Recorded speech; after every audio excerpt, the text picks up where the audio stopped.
Welcome back to MMA Oddsbreaker. This is Before the Bell. That's Nick Kalikas. I'm Frank Trigg. This week, of course, it's a busy week. The Fight Expo's in town. UFC 200 is the big chiming event at the end of the week on Saturday. But first, we have to talk about UFC Fight Night on Thursday night, July 7th. Dos Anjos vs. Alvarez, the main event, co-main event. Nelson and Lewis, heavyweight battle. Very interesting to see how this one comes together. Derek Lewis is been on a tear as of late and doing pretty well. And Roy Nelson, people are talking about he's kind of hit the end of his career, and they're just trying to see where he's at. Nelson, of course, is ranked 10th, according to UFC.com, and Derek Lewis is ranked 12th. How do you see this fight bringing down, Nick?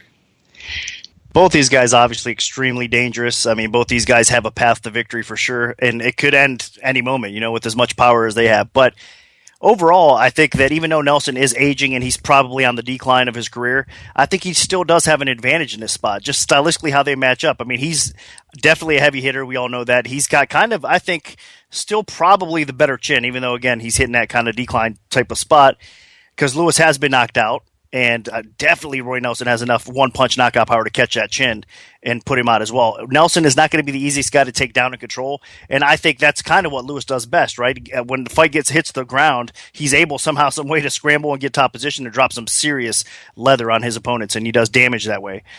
So this is a fight that is basically a toss-up because you got two dangerous heavyweights, and the odds actually indicate that as well. Right now it's Nelson minus 130, and the comeback on Lewis is plus 110. Oh, wow. So it's a pick'em fight, essentially, from that sense. Where are you going to put your money on this fight? Where the price is now, honestly, I don't think it is a dog or pass situation. I would probably lean a little bit more towards Nelson. I mean, like I said, I just think that he does have enough to kind of catch Lewis and put him out, and the way these guys match up, I mean, I know they're going to be throwing heavy leather, but I trust Nelson just a little bit more and the way these guys match up. So I would lay the price. Minus 130 is not too bad. I wouldn't go crazy, but I would definitely lay the price instead of take the dog here. Okay, Dos Anjos and Alvarez, main event for that night.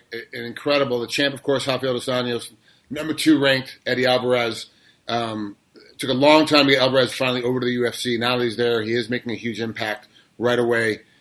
Both guys are, kind of evenly matched up. You look at their records, 24-7 for Dos Anjos and 27-4 for Alvarez. Like, they're very, very close. They also have the same height, obviously both 155. The reach is 1 inch difference for Dos Anjos. He's got an inch reach advantage. I got to be honest, though, I kind of think that this is going to be Dos Anjos' toughest challenge to date, just because of the way Eddie Alvarez could potentially come to this fight. How do you see it?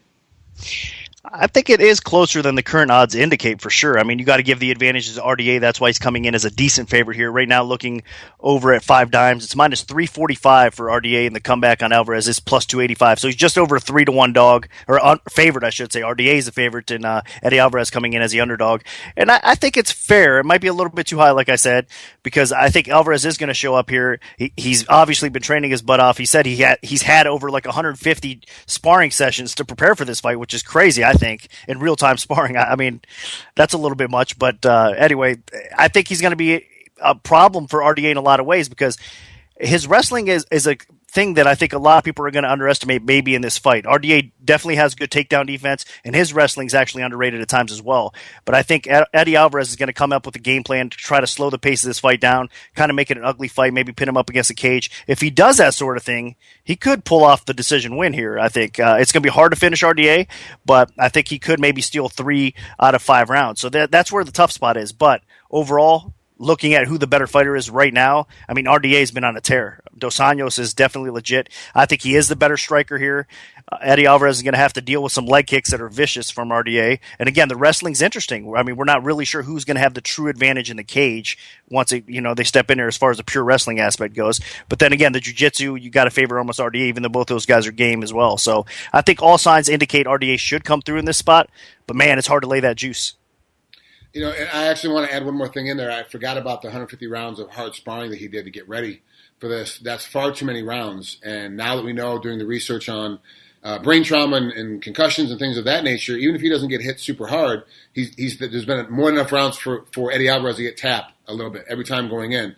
So I wonder if that's going to be a factor too, as this fight gets later, if Eddie does all of a sudden start feeling that wear of it, or did it make him better? That's one of those things that you're like, I believe it's a little bit too much for me because I'm thinking about my body, what I'd be able to go through. But for Eddie, that might not have even been enough. He might need to do a couple more, and they pulled him back. So this one of those things you have to kind of wait and see. But I'm leaning your way. RDA, I think, as the champ, deserves it. But I definitely don't want to touch that juice. Yeah, no way. I mean, it wouldn't shock me at all. Alvarez has been a motivated fighter for a long time now. He's wanted to come over to the UFC and kind of prove that he belongs. And he's stepped in there, had a couple close calls, but he's, won a couple of solid fights against decent competition. So you got to give him credit to where credit's due. And I think he will keep this interesting, at least at first. I'm a little bit worried about his cardio, honestly. It is a 5-round fight. I know that typically he doesn't have too many issues with cardio, but I think I've seen that maybe decline a little bit as he ages again a little bit. So maybe it's not really that accurate to say that, but we'll see. I think 5 rounds recently will favor RDA because RDA, I thought back in the day he had some issues with his cardio. And somehow, some way, he seemed to address that issue. I mean, he does slow down a little bit, but he's been going 5. So I think the cardio actually in this spot, from what I've seen recently, favors RDA as well. So, I mean, just all signs do point to him, but man, it should be a competitive fight. That's it for this session Before the Bell. This is MMA Oddsbreaker. That's Nick Kalikas. I'm Frank Trigg, and at least for this week, we'll see you tomorrow.